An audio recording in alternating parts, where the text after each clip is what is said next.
Second Amendment, gun control. You've been on the NRA's board since '95, and this is a subject that you maybe feel more strongly about than any other. I believe that make your case. I believe that a person's moral compass can be determined by how he references free men the right to defend themselves.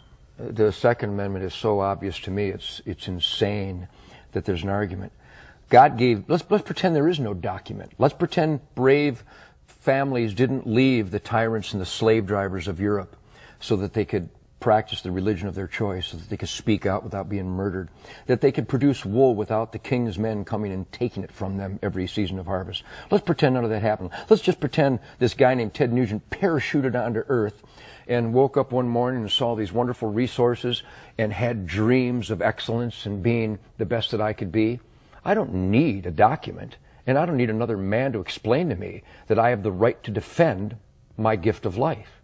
And that there is an argument in America from Hillary Clinton, from Barbara Boxer, Dianne Feinstein, from a whole gaggle of numbnuts who would try to tell me they will dictate where, how, and if I can defend myself. I find that preposterous. I find it unacceptable, and I will not accept it. I am a free man. Don't tread on me. A good, law-abiding citizen, not convicted of a felon. The Second Amendment of our Bill of Rights is my concealed weapons permit. Period. That's it? That's it. So no limitations of any kind that you can see? None. That's it. The limitation should be, instead of arresting people for molesting children 24 times, I would rather the dad walked into the room, found a person molesting that child, and blew his brains out.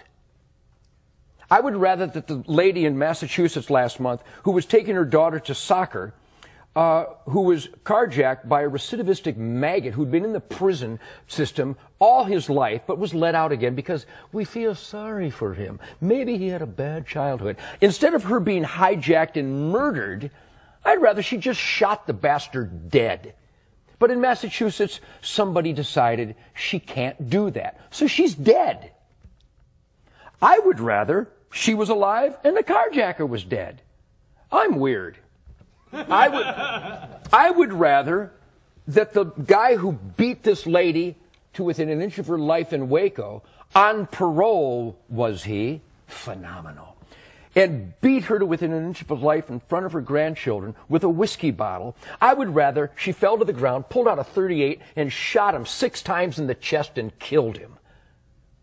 Am I weird? Because the guy is going to get out again. I don't like repeat offenders. I like dead offenders.